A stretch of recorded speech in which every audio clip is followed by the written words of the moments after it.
Hey everybody, welcome to another episode of the Mile High Game Guys Board Gaming Podcast. I'm your host Adrian. I'm Zach. And I'm Jeff. And it's been almost a month since we were in this studio. Because you work? Yeah, I worked like 3 weeks in a row, and then there was maybe something else. Or no, because I guess I would have worked, we would have recorded, and then 3 weeks, and then now the next week we are back to recording. So that is 4 weeks, aka basically a month. Yeah, it's 28 days since we last recorded. Yeah. It's an entire February, but it's been June. Now it's July. Yeah, the new fiscal year. Riveting content. Yeah. Zach is very familiar with the new fiscal year because he had to go to work today to make sure they had money. Yeah.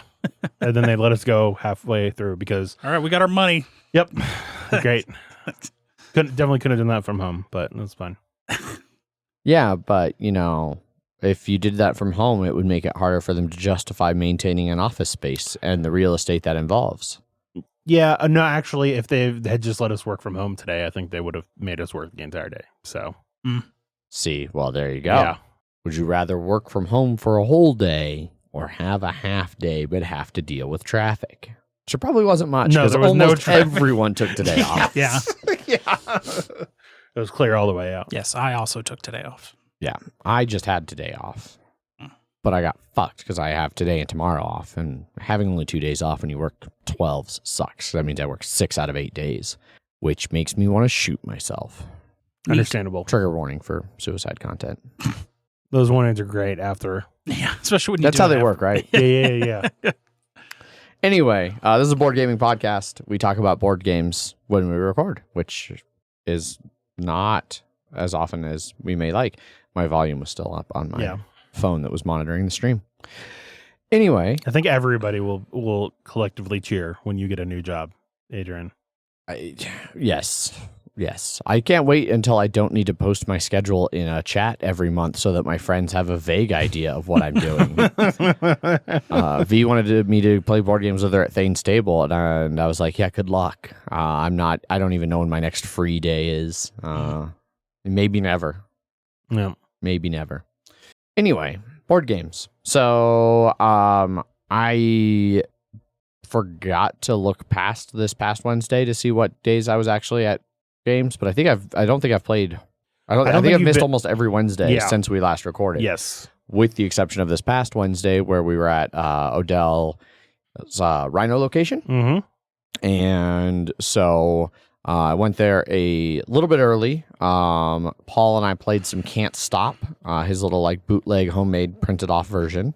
Because you don't need much for that game. No, so. You need 11 tokens per player. In like the player colors, like 3 extra tokens, and then 4 dice. Yep. And that's it. And then the sheet, the board.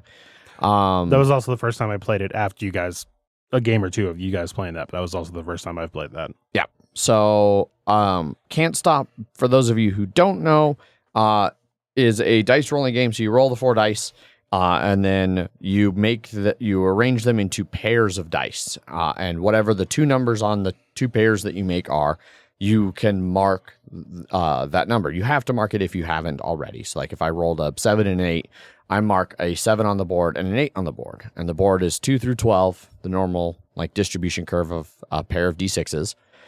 And then you may roll again. And if you roll again and you roll 7 and an 8 again, you move the 7 and the 8 up on their track. If you rolled something new, you have that 3rd marker that you can mark something new with. Once all 3 markers are on the board, it kind of becomes a push your luck element of if you ever roll and one of the 3 marked numbers is not available in the 4 dice you rolled, then you bust and you lose all your progress. If you choose to stop rolling because you don't want to bust, you move your markers on those tracks to where the gray like token markers are. And then it becomes the next player's turn and they do the same thing. The first person to finish 3 tracks wins. The tracks are vaguely the length based on like the distribution curve of 2d6. So like the 7 is the longest one because it was like 10 or 12, but like the 2 or 12 or like if you get it twice. 2 or 3, yeah. Yeah. Yeah, I think it was 3 times, yeah. And I think the 2 and 12 might have been twice. And then the 3 and the 11 might have just been 3 times. I can't remember exactly. So yeah, you can go for the rarer ones because they're shorter tracks, but they're harder to roll, especially like when you're trying to roll them. Because like if you're trying to move on the 12 track, that's one of your 3 numbers that you have to roll to not bust, which makes it that much harder to not bust. And then if a track gets finished, that number is no longer valid for either player. So if that number gets rolled, it doesn't matter if your number's on it. You can't put the gray marker on it, so it becomes just a dead number. So as the game goes on, especially in like a 3 or potentially 4 player game, more of those tracks start to fill up. It gets harder and harder to not bust when you roll. So the 2 player games that Paul and I played, he won the first one, I won the second one, and then Zach, you showed up and we played a 3 player game. I don't know if I liked the 3 player game as much. I also don't know if I was just already getting over it. It seemed interesting-ish, but not. There's like no real in-depth strategy. It's just very simple push your luck dice-based game. Yeah. Which, I do see it touted as like one of the best push your luck games, but also playing it, I'm like, I can see it's one of the purest ones, I would say. Yeah, also true. But there also like you said, really isn't anything much past. That. But I enjoyed the 1 game I played a bit, but I didn't play with 2 players, so I don't know if that's better than the 3 player that I played. Yeah. So that was Count Stop. After that, we played. Sound like you said Count Stop. Can't Stop. That was Can't Stop. We played a couple of the little small box games. We played Scout, and we played. You are getting like you're getting tired of Scout. It would sound like I am increasingly. Yeah, there was a brief period where I was like, "Oh my fucking god, Scout," and now it's like, "Yeah, it's Scout. It's fine." It's another one like I'd just as soon play almost any card game. Like, Cat in the Box, which is another one we ended up playing. That's right. That's what we played. That was the other one. Cat in the Box, just playing a regular game of like euchre or something. Like they all kind of fit in the same general like space for me. And so it's still like I think it's a good design, but it's not anything super special. And I've just played a lot of it lately. So we played. We did have one person have 6 6s with their final 6 cards. Yeah, that was ridiculous. Yeah. Well, then we had the other one. Wes had the one where he played like a 7-card run or something, so that like it actually came back around to him in a 5-player game, which is a little bit unusual, which is rare. Yeah. Yeah. So, some definitely big hands happening in that one. It was Sean was the one with the 6s, right? Yes. Yeah. Can't remember if that was who was playing with us. We also played a game in that same little small box like I don't know, genre. The penguin one? That was this little penguin game that was a cross between Uno and Jenga, and Rhino Hero. I wouldn't even include Jenga on it. Like Rhino Hero works for that. Yeah, Rhino Hero is a better. Because you're just building a tower of these penguin cards. Sorry, what was it called? I don't know. I don't remember. It's penguin pure penguin. We don't know what it's called. I don't remember. Some penguin game. Penguin game like Super Rhino Hero, and that Japanese. Might find it. Yeah, Japanese penguin game. Maybe that gets you. Japanese penguin board game. So I'm sure there's some Japanese penguin video game. Anyway, there's a lot of penguin board games out there. Just so you know, that tracks. Was it literally just called Penguin Stack? No. Okay. Anyway, yeah. So you're stacking these little like bifold boards, kind of like in Rhino Hero. And then you're playing the little cards on top of them. They're really small little hex cards, and they've got like Uno style things like draw 2, Yura penguin mini. Yura penguin mini. There you go. Okay. And then they have things where like, if you play the gem card, then the person next to you has to place a gem on the tower before they play their card. Or if you play a penguin card that kind of looks like a mustache, you have to place a penguin on the next level down, I think. Yeah.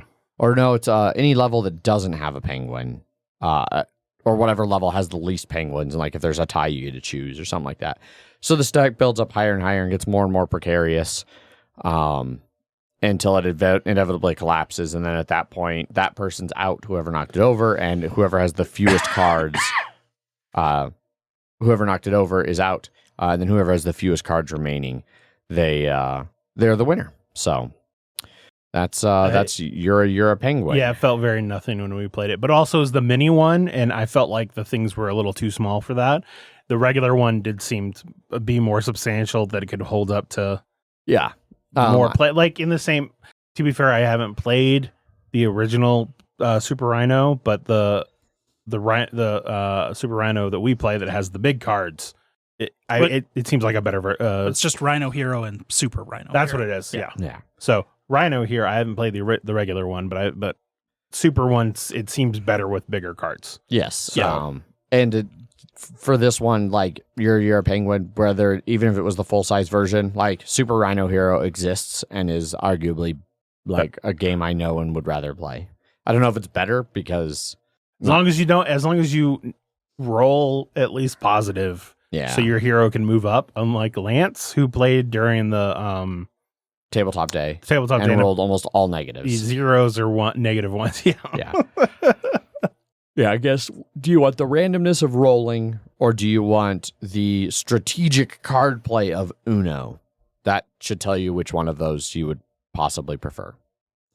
So yeah, played that. Then we played a game of Stockpile, which I thought was going very well for me. I ended up getting second, so it didn't go as well as I thought. Sean did even better in his. I had a whole bunch of stock in American Automotive, Steel, the Steel company. Stanford Steel. Fucking getting dividends. I got like 3 of them in the first draw, and I had one dealt to me, so I had 4 like right out the jump, and it kept getting like 2 and 3 dividend payouts. So that was working very well for me. I won having the most Stanford Steel. But Sean had a couple other bigger ones. Like I had no stock split the entire game. None of my stocks ever split. So he had 2 splits at the very end, which gave him 20,000, and he won by like 5 or 10. Yeah. So that ended up being the big decider there. Turns out having your stock split multiple times, it earns you a lot more money than just having a bunch of a stock that pays out. You know what you don't do is you don't have how many West have? 7 American Automotive, and then it went bankrupt, and then somebody trashed it. Yeah. Yep, that was rough. So, as the Wu-Tang Clan said, diversify your bonds. Yeah, Wes had a rough game. I think he came in last. Very much so. Very much so. We did not triple his score. Sean almost tripled it. Sean did more than double it. Mm-hmm. But he also broke, I think, 70,000, which he wasn't sure he was going to break 50. Yeah, he got 72 at the end, I think. Yeah. So, it was fun. I still like Stockpile. It's a good game. Apparently CJ does not like Stockpile. But he doesn't like auction games, it sounds like, so. Yeah, he's played it like 4 or 5 times and always with me, and I didn't know until this time that he didn't like it. So I will stop probably recommending Stockpile when CJ's around. Or you double down on it. I could assert my dominance. Yeah. Yeah. As your boss, I am recommending that we play Stockpile. Yes. And then we played Cat in the Box. Yes.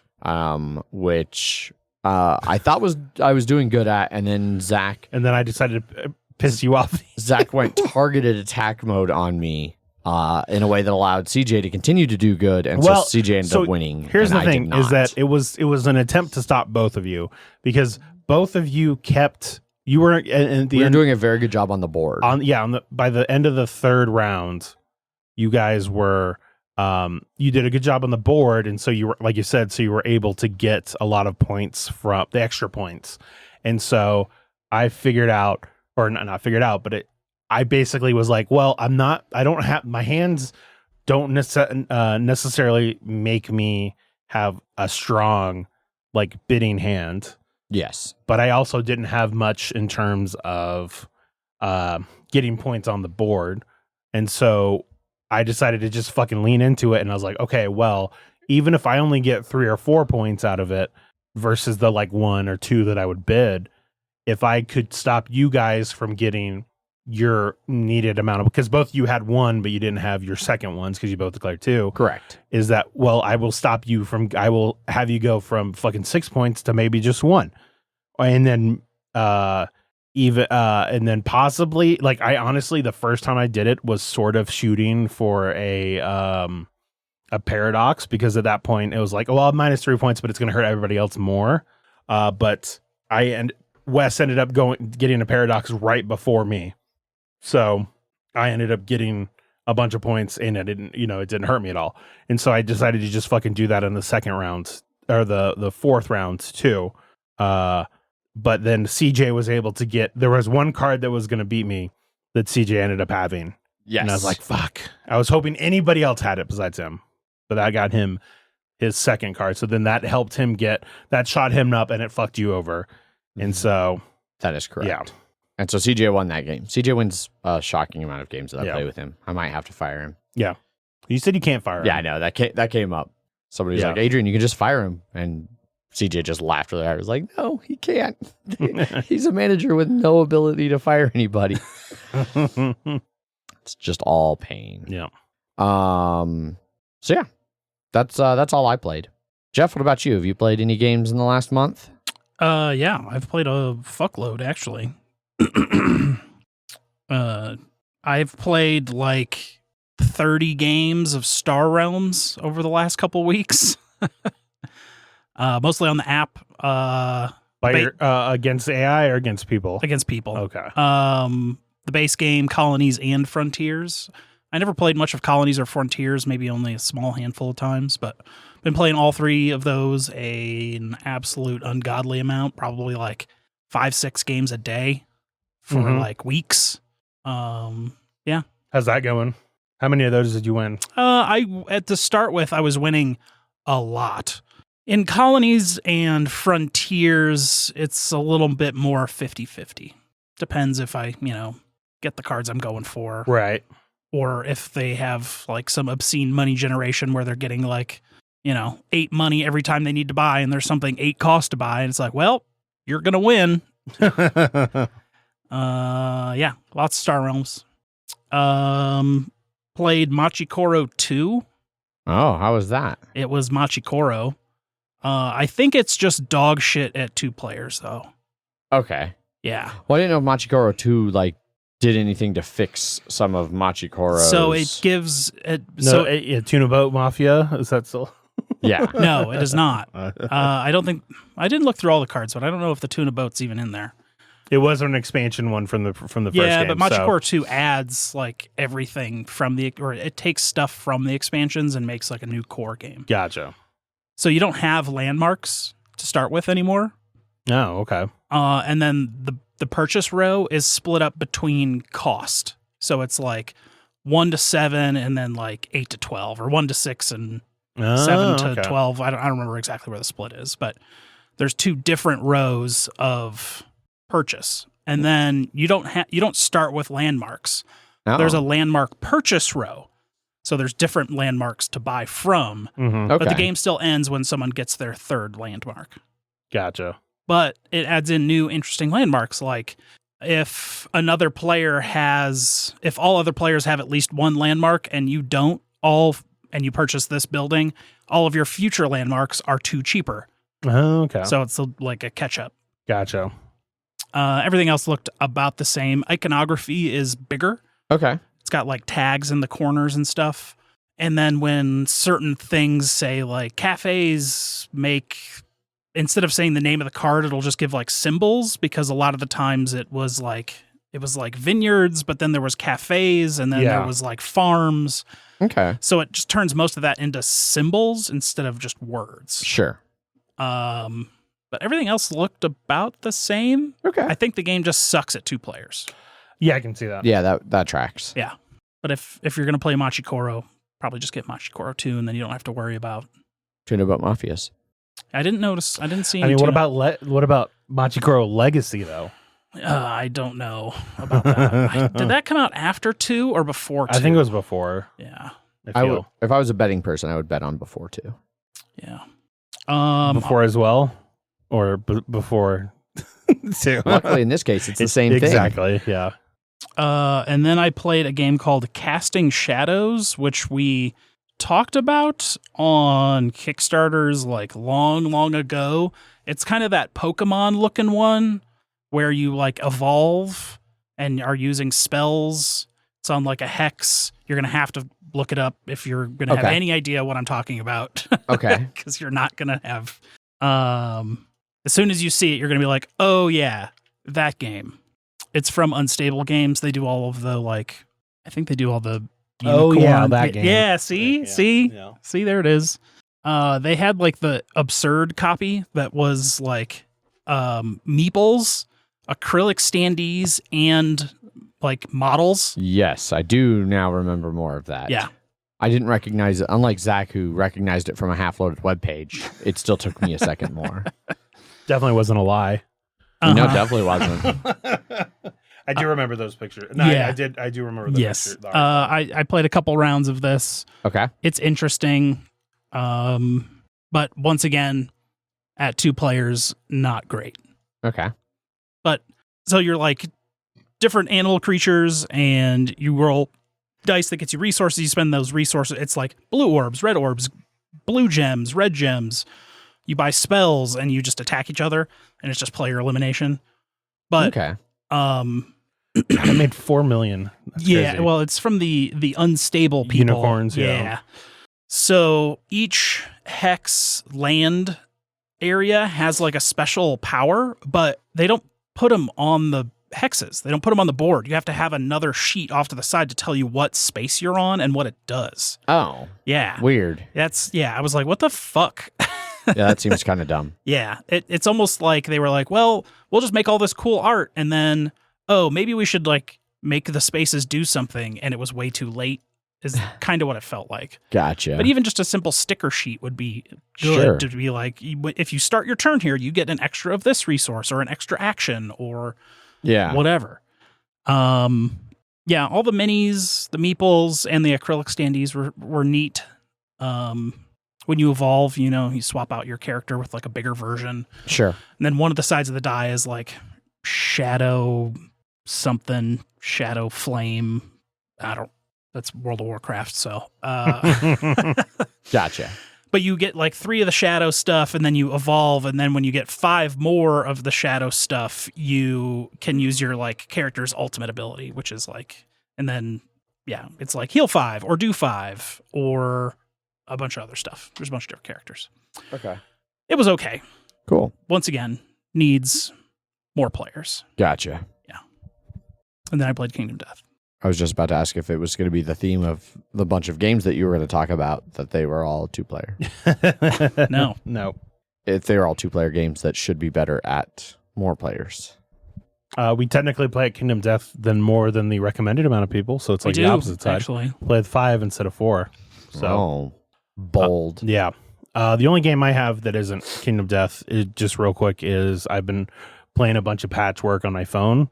Oh, back at it. Yeah. One, especially because apparently in the settings, when the Halloween edition of Patchwork came out, they had rebalanced tiles. Oh, yeah. And so that now is an option in the app as well that you can choose. It still looks the same. It didn't take any of the patterns Halloween of theme. It. Yeah, but they did take the balance ones, or they did balance the tiles out. And I have to say, like, a lot of like the really fucking good tiles are more balanced to be not as really good. So, and the real shitty ones, they balance them to be not quite so shitty. Yeah. So it definitely works out well. I was able to beat the super hard AI once more. Okay. Even though I'm still probably 1 in 20 maybe in the last couple weeks. Okay. Because he's still an asshole. Because there are so many times I get caught in a moment where I'm just like, okay, I'm gonna pass, and then he passes, and I'm like looking at the board state, and I'm like, okay, well, there's no reason for him to take anything right now because I'm currently losing.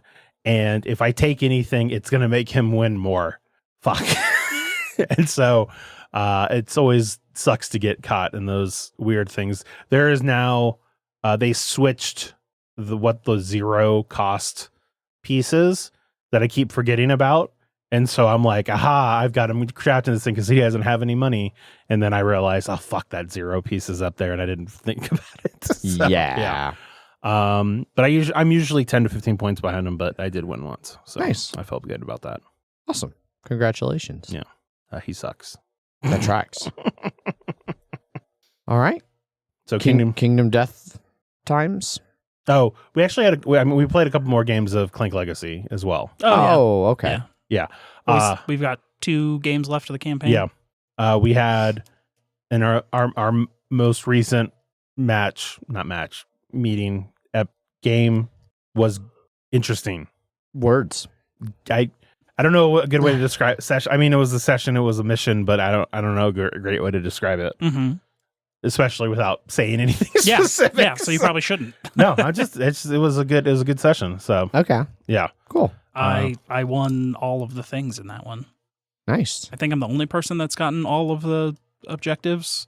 In a given... Well, get the objective and then also win the game. The those are objective being two. the associate spotlight. Gotcha. Yes. So it was his second associate spotlight, his first win, but he was the only person to get both, I think. Okay. Zach's won like 5 games or something. Wes has won more than me. Yeah? Yeah, he has won, I think 5 to my 4. Yeah. So it's basically just been Wes and Zach winning. Yes. V still has not won yet. Sounds great. Yeah. And me getting fucked multiple times. Yeah. Look, that Jeff getting fucked was the real game all along. Yeah. Look, that in that game, I was one step away from getting back home, and then I got killed right in front of it. Like it's happened to you before, like it's happened to West before. So Under the line? yeah, and no, I wasn't under the line. Oh, okay. That's where I got fucked. I have died under the line before. All right. In the game before that, I was very lucky to not die under the line. Well, that's a lot different than dying under the line. Yeah. I'm just saying be lucky, Jeff, and then you don't have to worry about it besides the once. True. Wes is the only person that's happened to. Like he's died under the line most of us. He either does really well or real shitty in that game. I think he died literally in the bottom space. Yes. Yeah. Of the board. Yeah. Wow. Yeah. Needed an artifact and it was all the way down there. Yeah. I will say that there is one card that was interesting that we've seen added to this game. I won't really say the context of it, but it basically gives you, it's worth 1 point. Okay. Even if you were under the line. Sure. So it basically saves you from like getting 0 points. And that's like the worst thing in the game is like you get a check, like there's check marks that you get. And one of the ways you get a check mark is scoring more than 0 points. Okay. So it's nice that like that at least gives you a little bit of a safe there. Mm-hmm. But sure. It's rare for it to come up, we'll say. But it was interesting. I like that. Cool. It makes more sense in the context of a campaign game versus a one-off game because it's like, oh well, what's the fucking point of having one? Yeah. Yeah, we can go into Kingdom Death and So we played Kingdom Death Monster. We continued to beat the shit out of Kingdom Death Monster. Downside is I don't know. No, my phone's not up. Maybe if you guys didn't play with extra players to help give you that edge. Oh, that doesn't help us nearly as much. Because everything has more health because we play with more players. And not all 5 players can activate every round. So we give the monster 25% more health, but we still only take 4 attacks a turn. That 5th player doesn't get to attack. They only get to move. That's like a homebrew thing you guys kind of came up with, right? So there is a 5 and 6 player version in the back of the book, but it sucks. And so somebody else basically made a homebrew of it. We tried it and we liked it. Yeah. Okay. So they don't have to worry about a 5th player. They just have to worry about us as fucking bone dragon stars demolishing everything. Yes. There. The ultimate glass cannons. It's fucking ridiculous. Absolutely. And some of us are significantly less glass cannony now. Yes. Well, Paul has the Century Greaves, the Century Shoulder Pad, and Dragon Vestments with a lion skin cloak. So he'll have, what's the upgraded version? The unburied version of both of those? Is it 3 to each location? So he'll have 7 armor to all locations off those 3 items. Sounds pretty good. Yeah, it is. It's very good. Yeah. But we are starting to fight level 3 creatures now. One, because well, we did the Screaming Antelope was their first level 3. Yeah, it was our first level 3 because we're like, so Gambler's Chest, which is like is an expansion to this. Well, it's finally. I mean, expansion's a tiny word for what the Gambler's Chest has turned into. Yeah. expansion plus. It's $350. The Kingdom Death is $400. So an expansion, yes. Yes. But it is finally being shipped. Finally. Like from on the boat right now. In containers. Yeah, so within the next month it should hit shores at the end of July. But hit shores, who knows what that means, sit off the coast of California for 6 months to get unloaded and then shipped. Yeah, and so we're not going to be meeting up in July, but we probably are in August, and that may be the last time we play before Gambler's Chest is a thing. And I think we're trying to beat this campaign. Yeah. And so we're going to try and, because we've only ever gotten to the end of a campaign once. Yep. I think. And it was just a regular lantern. And even then was with probably significant amounts of clinging mists having us restart with our fucking monster survivors. We did get a clinging mist, but we did not luckily have to deal with it. Yeah. We actually used a lifetime reroll of somebody. Well, we used is that what we did? Was it a lifetime reroll? Yeah. Okay. Because they did roll an 8-9, and we didn't want to fight something again immediately. Yeah. And so we just use somebody like what's funny now is that because our characters are so overpowered and our bloodline is so strong in that game, that like a baby has like a shitload of like all like these different monster. It's a monster. But if you just find one dude, like a dude joins your population, he's at fucking nothing. Yeah, 5 move, 0 stats. It's fucking hilarious. Yeah. And so it's like, okay, well, that's the fodder that we need for the reroll. But we fought level 3 Antelope and beat the ever living shit out of it. Well, we had to game it a little bit. Yeah. Because the Acanthus, if it ever like did its basic and couldn't attack, it would just graze, and every time it eats an Acanthus, it would get plus speed. Yep. Which would be bad. So we spent most of our first turns just picking all the Acanthus so it couldn't eat any of it. Yeah. Okay. And we couldn't game it like level 2 creatures because level 3 creatures have an Indomitable, which is after an action, if they are on the ground, they stand up. Okay. And so because I have a grand weapon and I'm specialized in it, what we would do is I would start off the round by hitting it. And then if I hit it and I crit on it, but I would knock it down. But what my luck is currently 5 or 6 plus the deadly means that I would crit on like 3s and 4s. And so there was I would almost always knock it down. And so it would basically, I'd run up, knock it down, and everyone would just beat the shit out of it until they pulled a trap card. So now they have to actually. And it's almost better for us to attack it when it's knocked down because we're mostly hitting on 2+, and then we're drawing too many cards. Yes. And if it's knocked down, it's a 3+, no matter accuracy. Yeah. So it actually makes a lot of our accuracy worse, but we pull less cards. Yeah. Okay. Yeah. Yeah.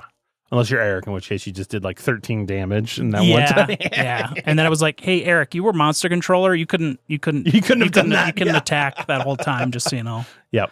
So we're just gonna reverse. Yeah, we had this one turn where 3 people ended up reversing the things they were doing. Oh my goodness. Eric because of that, me because when you're immortal in that game, you can't use survival, and so I couldn't dash to go hit him.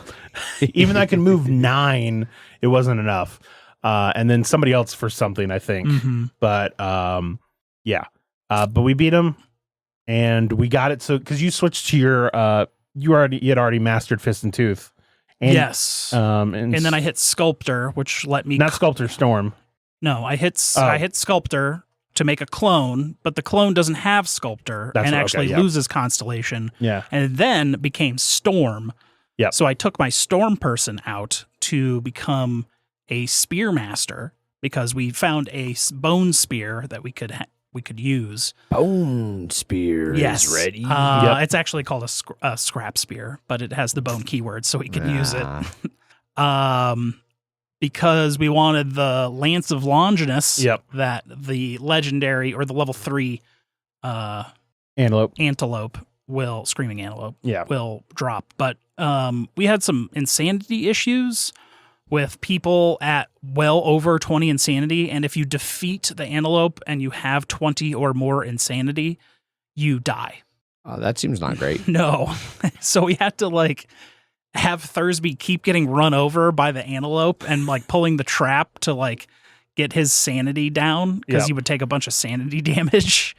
So before we could kill it, or else he would just die. Yeah. How does getting ran over and drawing trap cards reduce sanity? Because you take sanity damage from the trap, and you take sanity from being hit by him. Wait, yes. So sorry.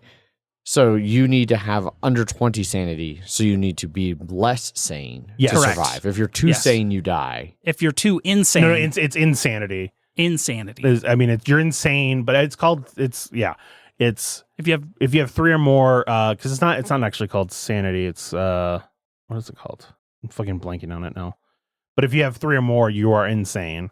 Okay. And you don't want to have too much of it, or otherwise because it may actually be called sanity. It may be called sanity, and I don't know. So you were trying to get it him. It is sanity. Yeah. You were trying to get him more of it.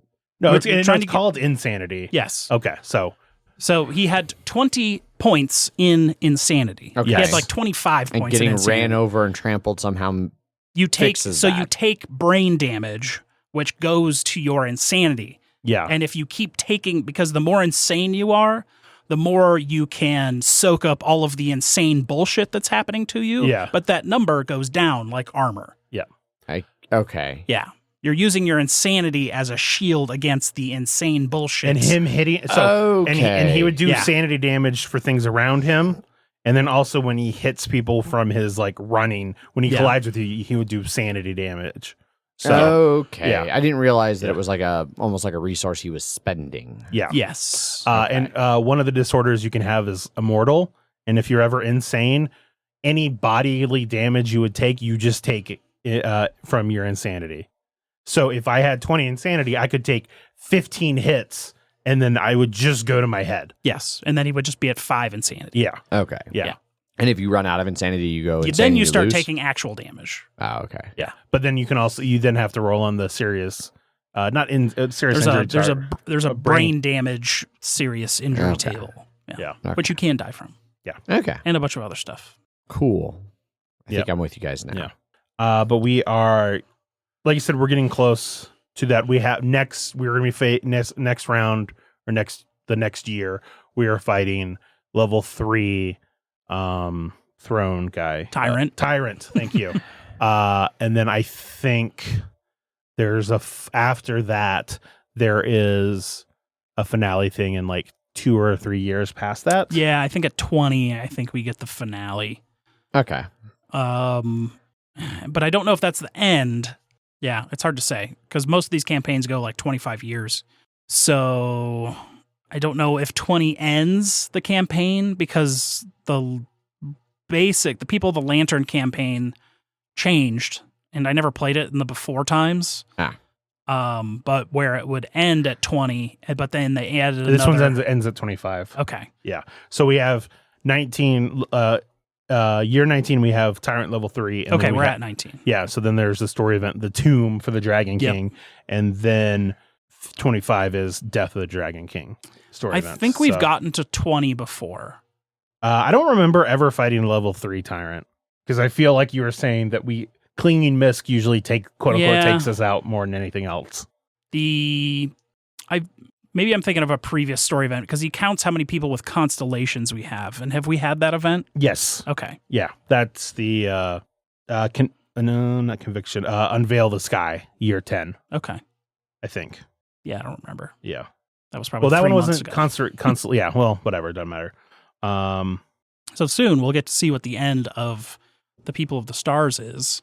And then Gambler's Chest will start, which will probably just do a People of the Lantern, because I don't think it's supposed to add any campaigns. Yeah. But it's just supposed to add a bunch of expansion stuff. Yeah. So sure. Yeah, we'll have to see. They haven't really said everything that's... Oh, they've hinted at what's in there, but they haven't really hinted at what it does. Yeah. There's some like alligator monster, I think. Oh, the frog. Yeah, I played the demo. Frog. I played it. Frog Dog, I think is what it's called. Frog Dog. It's about like jumping up in the air and shit like that. Okay. I played it at Gen Con? Gen Con before COVID. So Cool. that also tells you how long it's been. Yeah. Yeah. So, Okay. Kingdom Death still going strong. yep. Right on. So I think that kind of wraps up what we've been playing. Correct. So we can do some bantery things. I almost included this in like board game stuff because it kind of feels that way, but it's not entirely. I did team building with my team at work and introduced, well, two of them had already played. One of them it was new for, but we played some Keep Talking and Nobody Explodes with my Steam Deck during some downtime at work. It was like we have this like downtime window where like we take some machines, like go do things out on the grid, and like Kroger's kind of gone for the day and not really do anything, and we got everything done early, and we had like an hour to kill before like the next shift came in, and it was like, we're gonna do some team building. This is a management technique to help us all learn to work together and communicate more effectively. Yep. And it was a bunch of fun. Enjoyed it. It's a good game. It is a good game. I meant to print out 4 copies of the manual, and I accidentally printed out 8. So I have a lot of copies of the Keep Talking and Nobody Explodes See, manuals. I think the hook of the game is supposed to be everyone that is trying to defuse the bomb is supposed to be sharing the same manual. I mean, that would arguably make sense. Yeah. But then you got to have people cluster together, and it makes it harder to play with more than like 2 or 3 people. I think that was the original intent. But yeah. Not so much like handing out individual pages to each player. Sure. Yeah.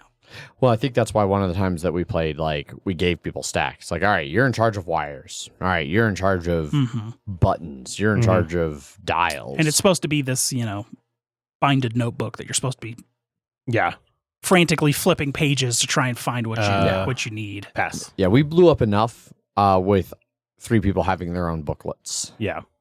Impressive. Yeah. Did you like switch out who was the leader? Yeah, so I did a couple to like show people, and like the first one I did, I threw the screen up on the big monitor for like the new players so they could kind of see what the bomb looked like, manipulating it so you could understand, and we did like a very intro basic one. Yeah. And then I did a real one where I blew up, and then everybody's like, okay, no, we can get this, like, let's go again. And then I did a real one where I succeeded, and then one of my coworkers, Gabe, I think he blew up, CJ succeeded, and then Austin, the new guy, blew up. And that was what we ended up doing. That took about an hour to rock through those like 5-6 ones. I did watch a video once of someone doing a like ultra hard 12 module. Oh my God. Like minimum time and completing it. Yeah. Yeah. Apparently there's like Twitch speedruns of it. Yeah. With stuff like that. And it's wild. I'd be surprised if there's not people out there that have just memorized the booklet, the book. Yeah. And just know how to diffuse it. Yeah. Apparently they change the book on their website every so often. So it's got like a 3-digit code you have to put in. I think it's been the same for a very now. long time. That could be. Yeah. Because I think the version number is still very low. Yes. If it's not still 1.0. Yeah. But that was fun. So that was one other board game adjacent thing that I'd used to start off Banter. I've also been playing with my coworkers a lot when we're not at work. We've been playing a lot of Battlebit Remastered, which is a very low poly Battlefield. Very Minecraft-esque visuals, graphics, I guess. Visuals, yeah. But very Battlefield-esque gameplay. Is it vehicles as well as? Yep. Okay. Yeah, vehicles. It's like 128 players. 128 by 128 or up to so the highest levels it's 127. Okay. I don't know why they have it as an odd number and not 128. Can't do 256. Can't do it because it's like you could do 64 by 64, 32 by 32, or 127 by 127. Weird. And it's like, wait, why? So we've been playing that a good amount. There's an absolute shit ton of maps. They are stupidly big, especially some of the 127 maps. Like, goddamn. They get frantic and hectic, especially like in a really hot zone where you have just bullets flying from everywhere, going to everywhere. I've thought about joining you, but I still haven't pulled the trigger on it yet. So. Destructible like buildings and things. Is it? Yeah, Okay. so it's very much like the newer Battlefields. Like everything's destructible. There's like 5 or 6 classes you can play. There's the regular assault, there's sniper, medic, support, and then there's engineer. It's like engineers can build like little barricades out in the middle of nowhere. Like, so if you get caught in the open and are under fire and you got your engineer with you, you can throw up a quick barricade to give you some cover. The support provides ammo and then is big heavy guns. The assault is assault. Medic is medic. They heal. They can like revive you when you die. So if you don't actually hard die, it doesn't count as a death either. It's like if you get downed and then you get revived. But each time you get revived, the timer gets faster on like how little, like how fast it goes until you die. Okay. So you're just explaining Battlefield mechanics now. Yeah. I mean, it's been a while since I've played Battlefield. It is a better Battlefield in almost every way. Yes. Like it reminds me a lot of the things I enjoyed about Battlefield 3, plus a bunch of like interesting mechanics. So like when you reload, it's more like a real shooter game where like if you shoot half your mag and reload, like one of the Battlefields had ammo that at one point. Yeah. So like you can see your mags and you can see you've got a partial mag, and you can see like, so if you do that a couple times, you'll have like 3 or 4 partial mags, and then you can find a corner and you can kind of recombine them real quick to fill back up. So that's cool. Or you can do like a quick reload. Like if you need to reload real fast, you can like double tap the reload and you just eject the magazine and reload. Right. Which is usually fine because you're only doing that if you're like in the middle of a firefight and you went empty. It's like, I don't care about an empty magazine. Yeah. Been really enjoying it. Still not hearing good things about 2042, which is a bummer. Yeah, it is. I had high hopes for 2042. 2142 though. Yeah, that'll be the day. That game already exists. Oh, is that the spacey Battlefield? Yeah. Okay. Where it had like the hover carriers and stuff, and the mechs, like bipedal. Like, yeah. I don't think I ever played that one. I played a lot of that one. I think I only ever played 42, Vietnam, and then 43, which was like a replay of 42. That was like console only, right? Yep. Yeah. I played a lot of 3. And then I tried 2042. A lot of 2, a lot of 3, a lot of 4, a lot of Bad Company 2. Probably Bad Company 2 more than any I played of the a lot of Bad Company 2. I played Vietnam. Yep. Yeah. I remember letting go of my parachute too early in Vietnam.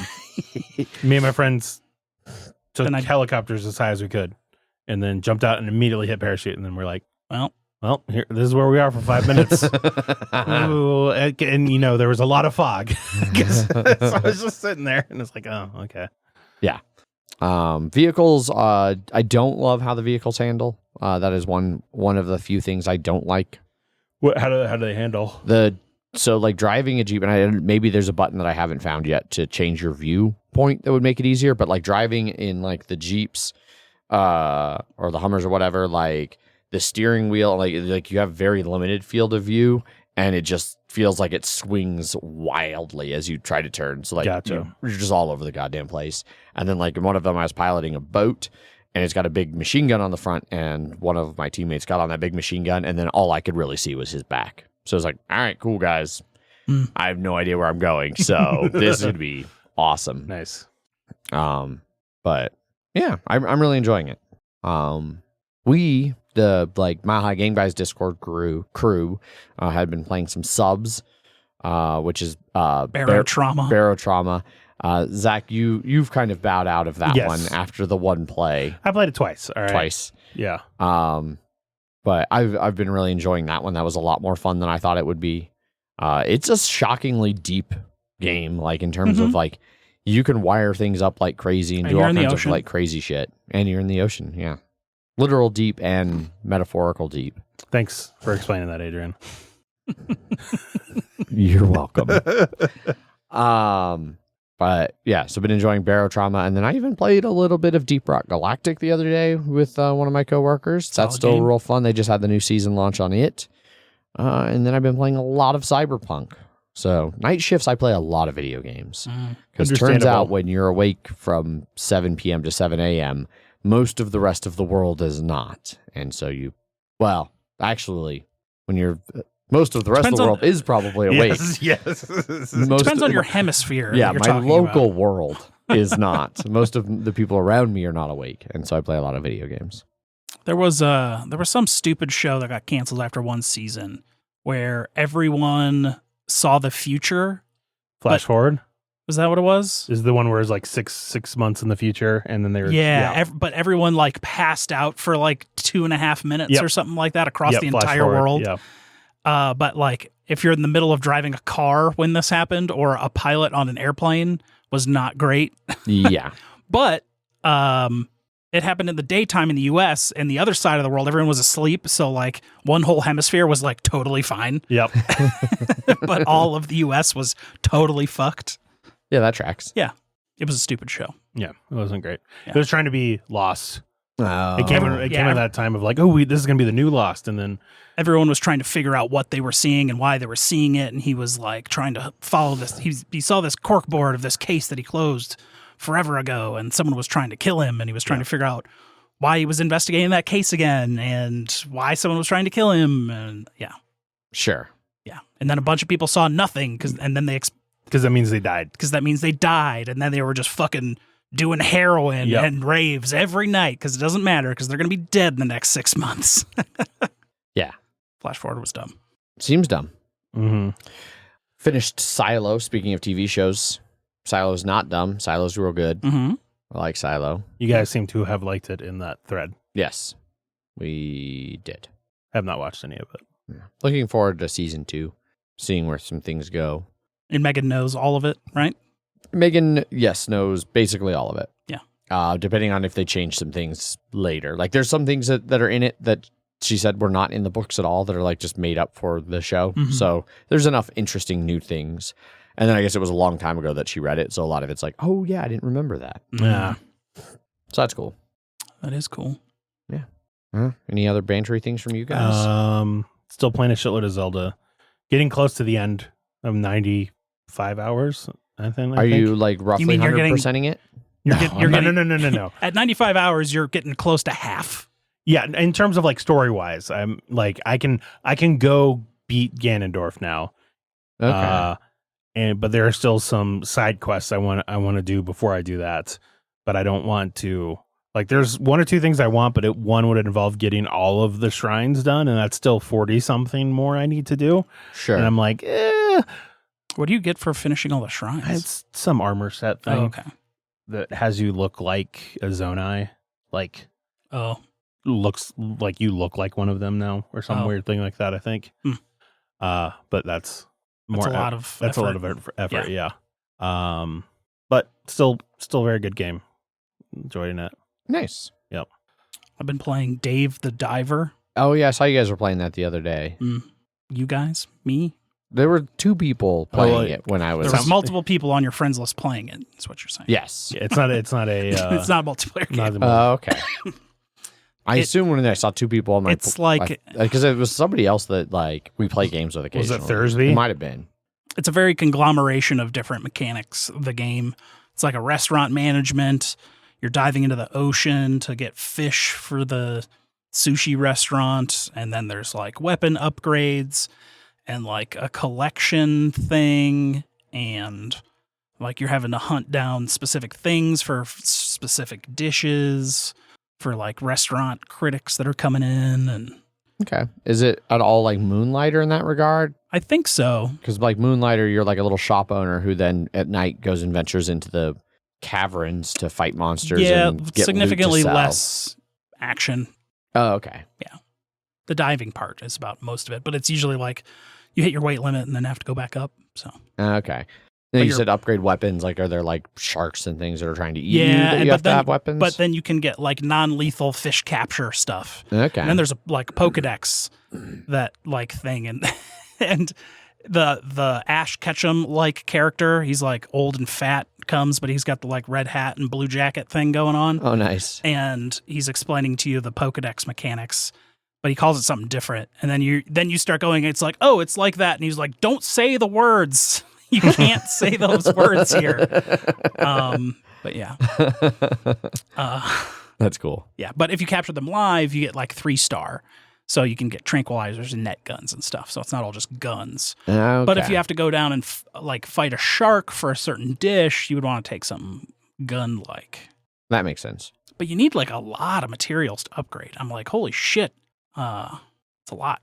Yeah. Takes a while. Okay. You can get like 2 dives per day, and then you go and run the sushi restaurant and you're like literally like making the menu, upgrading the menu, adding ingredients, upgrading the sushi dishes to like a higher quality.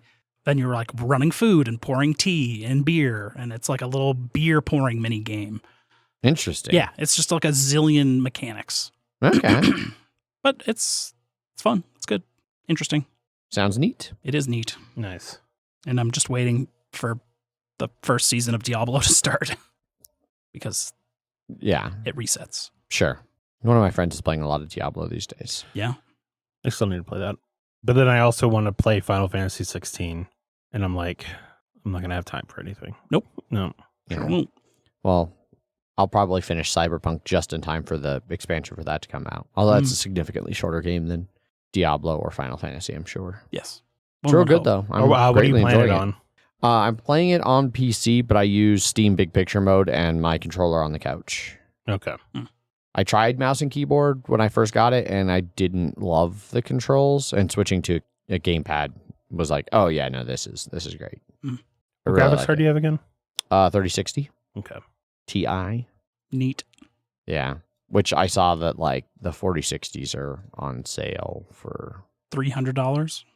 which But is they're also not very good, I've heard. dramatically less than I paid for my 3060. Well, that's also apparently not a very good graphics card. Yeah, I'm happy with my 3060 for a little while.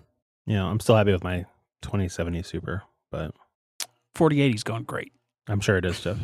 Yeah, I can't justify an upgrade yet. Eventually, I could. Basically had a 1060, so Yeah. or the Radeon equivalent of. Mhm. Fair enough. Yeah. Cool. Well, if you guys don't have any other banter things, we can do some news and Kickstarters. Go for it. Sounds great. First up in the news department. First up in news, someone found that one ring, and it wasn't at the bottom of a river, and you didn't have to kill someone for it, but someone might for $2 million. Yeah, I was just saying, I might not be surprised if someone ends up dying over this thing.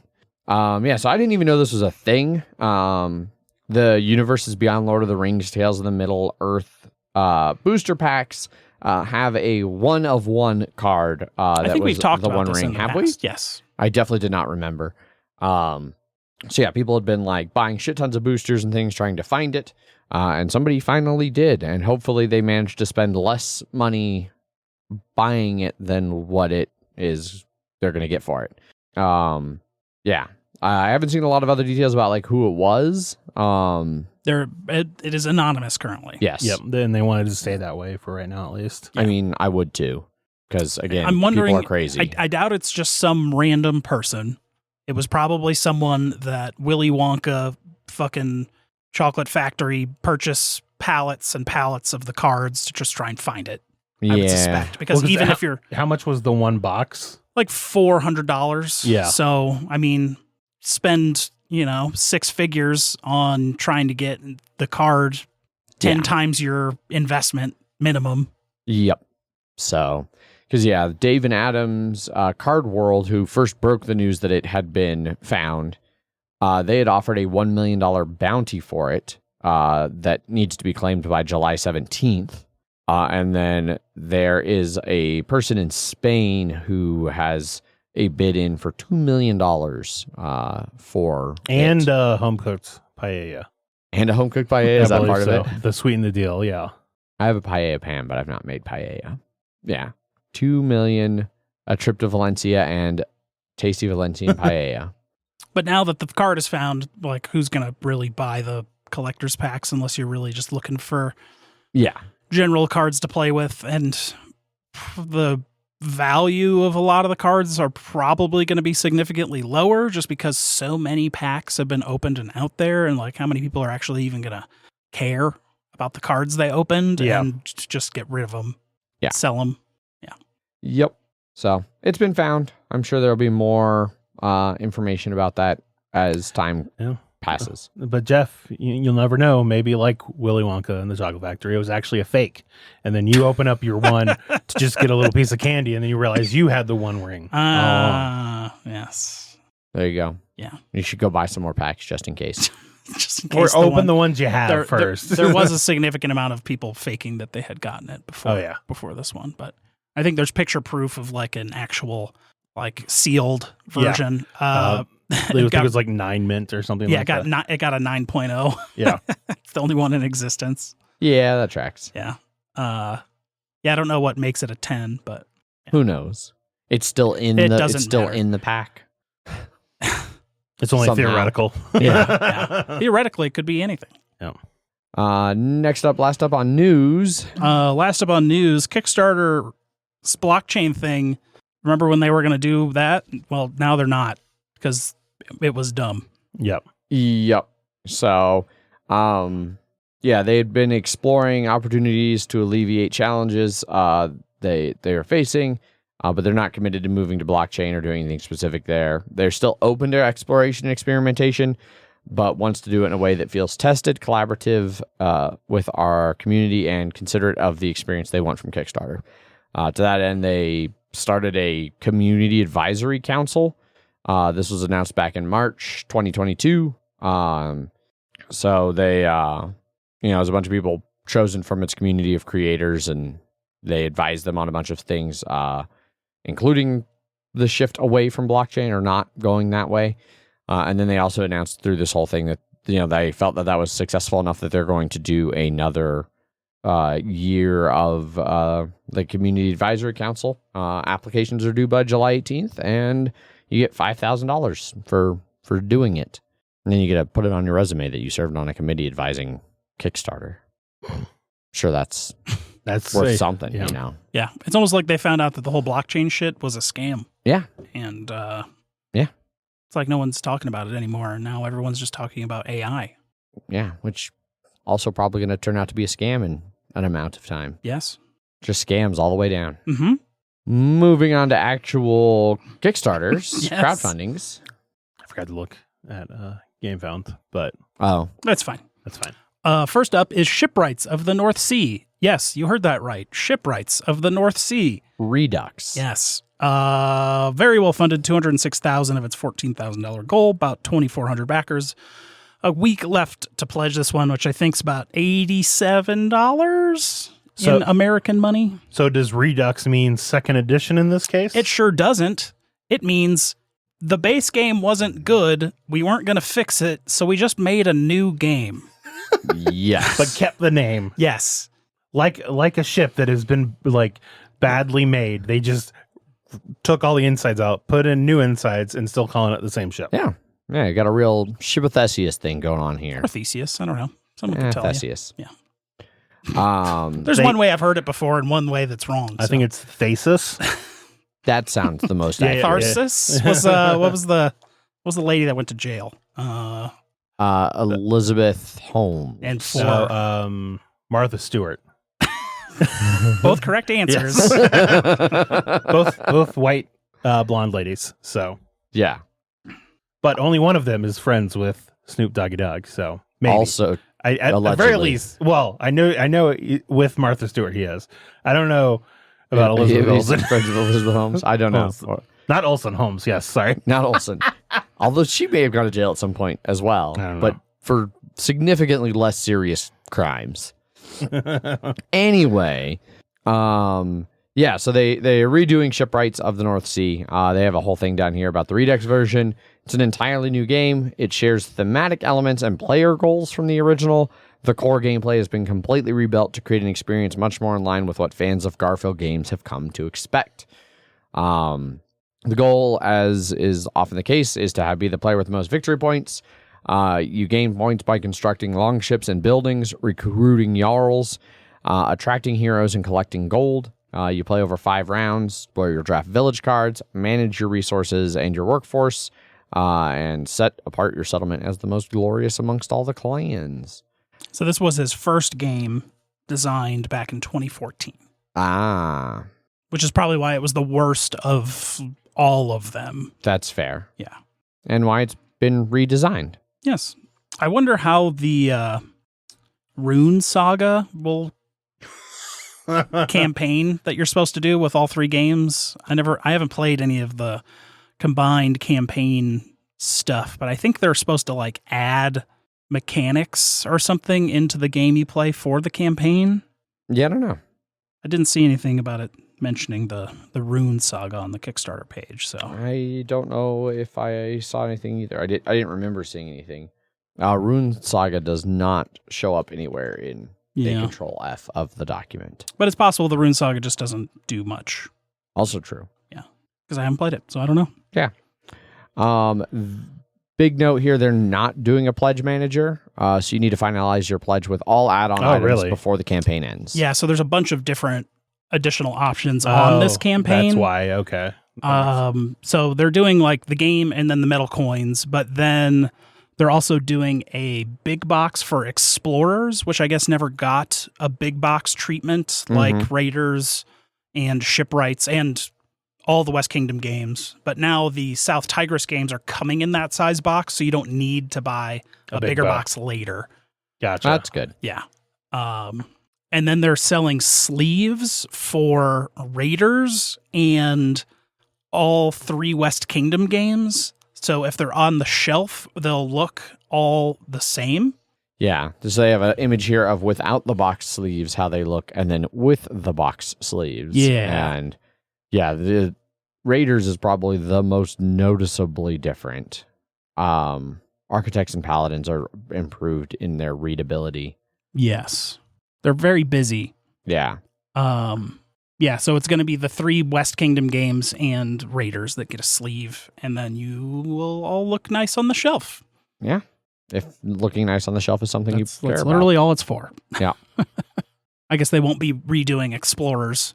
Which, at least one of our fans thinks that was worse than Shipwright. At least Mike Jones does. Oh. Huh? That's not the it wasn't that bad. It wasn't Explorers. Like, so it wasn't, I read it as like good. I read it correctly. Oh, that had not shown up. To be fair, as soon as you looked at me, that pops up. Great. See, I'm glad he clarified, because I read it the other way. It's like, it wasn't that bad. I mean, it was no Explorers, but it could have been a lot worse. Like, like Explorers is good, and it didn't live up to that. I don't think I've played any of the ones that people are talking about here. I played some of... You've played Raiders, I know that. I've played Raiders, I believe is... And I've played Paladins? Architects? No. I played one of them. I played the Rondelli one. But you still haven't said the one then. Paladins? Nope. That's one I already said. Mm-hmm. 3, 4... There's two more counts. Yes. There you go. Correct. Yeah. So, it was fine. Raiders is fine. Yeah, Raiders is good, especially with the expansions. Yeah. But yeah, so that's Shipwrights of the North Sea Redux. Yeah, I thought it was interesting that they were just like, you know what? Let's take 2 on this game. I feel like that's like one of the first times I've seen that, because I feel like I've seen some games have like new additions that have like significant changes to it, but not like specifically calling out that previous game sucked. Here's a new game. Yeah. Like I haven't seen that before. He's a much better designer now, I guess. I guess. Yeah.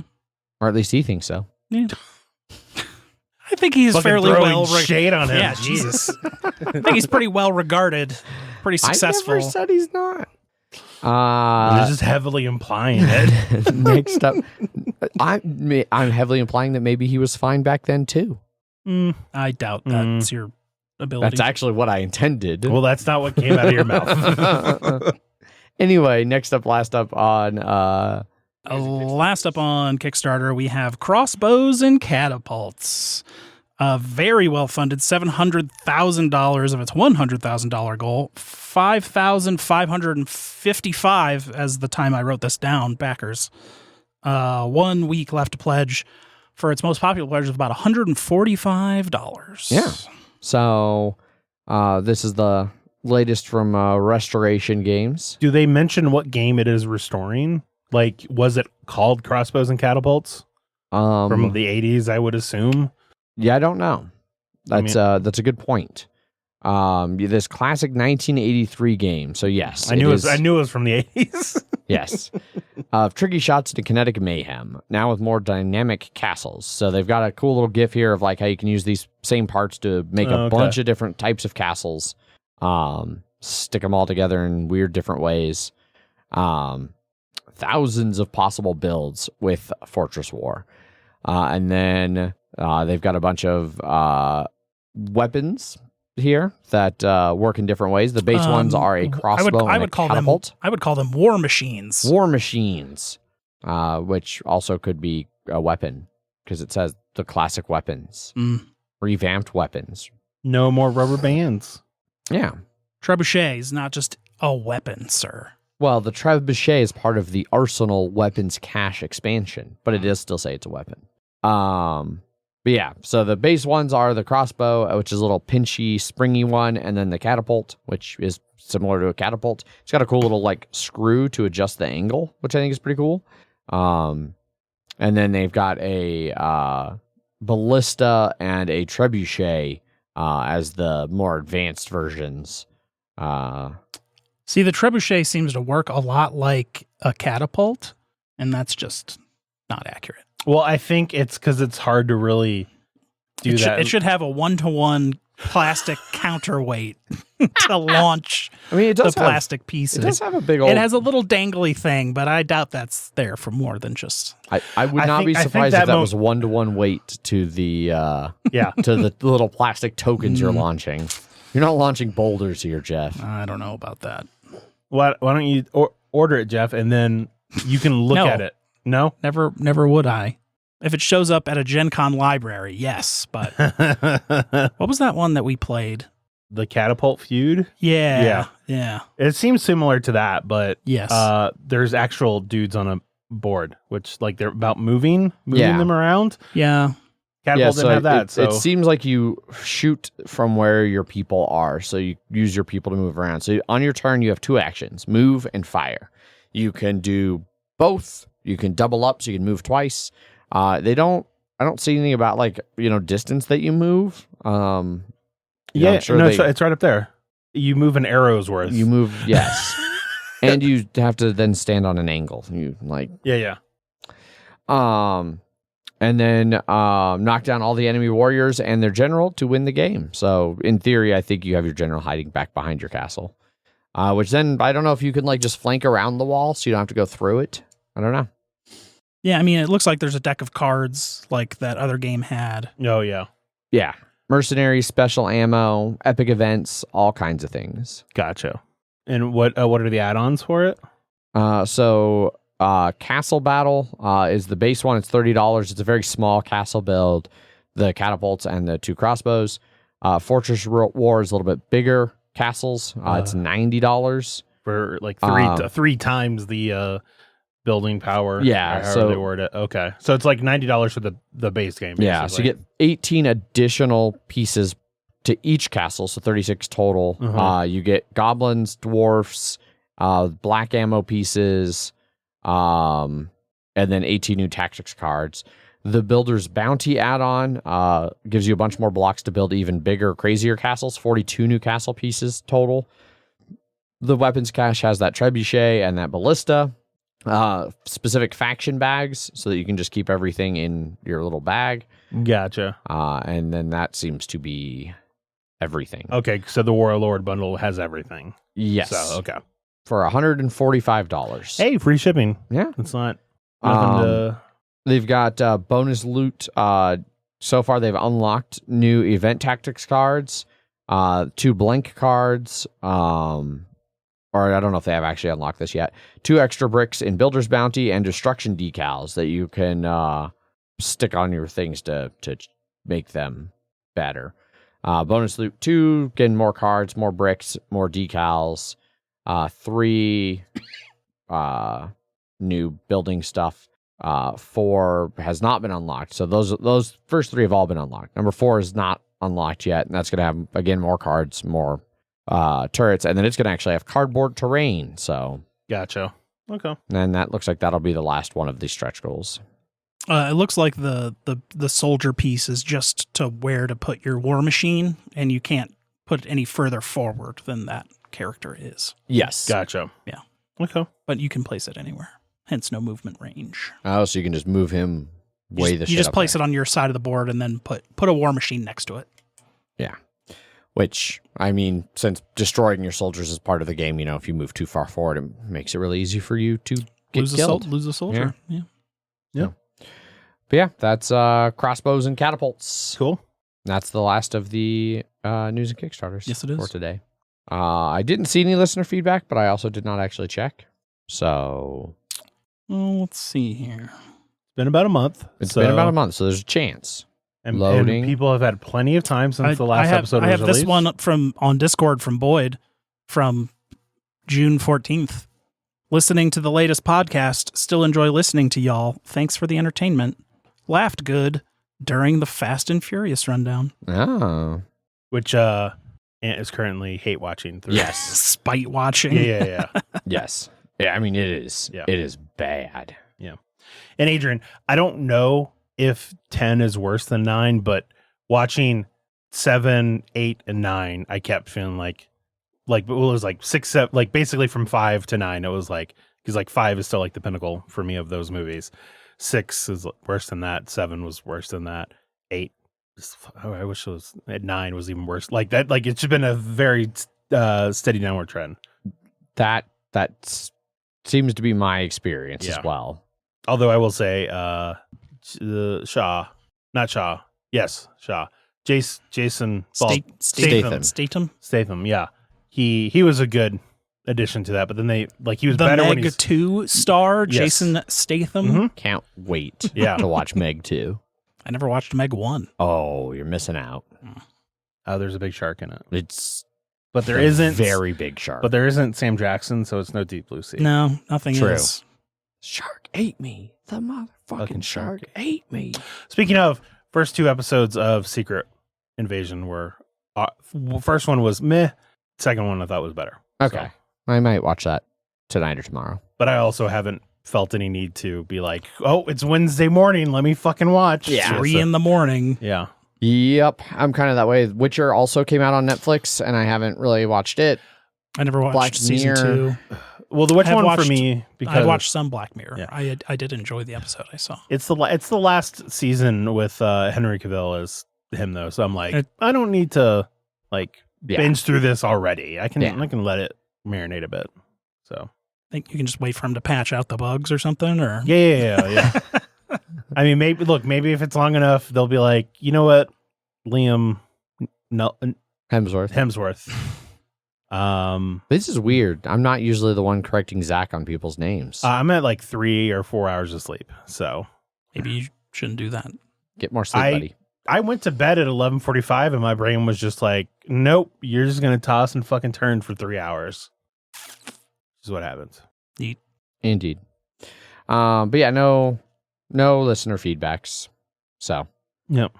aside from the one from Discord that Jeff already read from Boyd, sort of counts.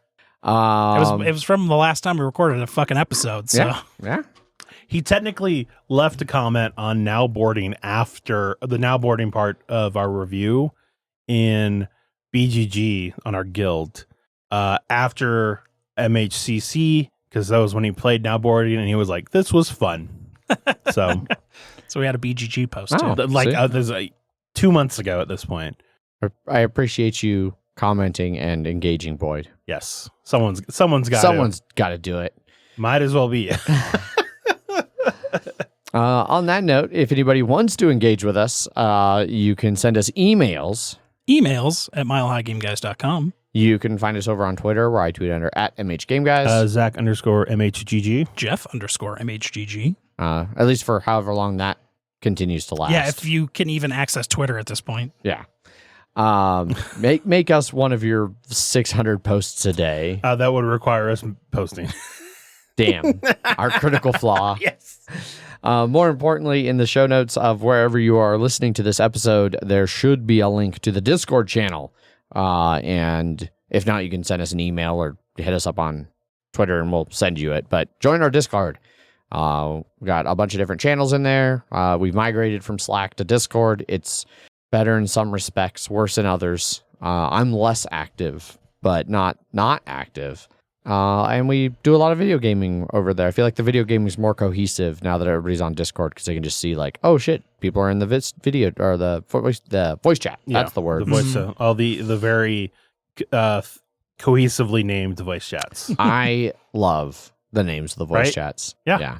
Just three different ways to say the same thing. Exactly. It's perfect. Yep. So yeah, join the Discord. And other than that, we will be back next week with another episode. Yeah, 2 weeks in a row. Oh, 2 dear. fucking weeks. 2 weeks in a row, then off for 2 weeks, then I think back for 2 weeks. Usually it's 2 on, 2 off. Yeah. Every once in a while, work fucks me and I get 3 in a row. But womp, womp, womp, womp. Anyway, as always, I've been your host, Adrian. I am still Zach. And I'm Blob Lord Jeff. Bye. Bye. Bye.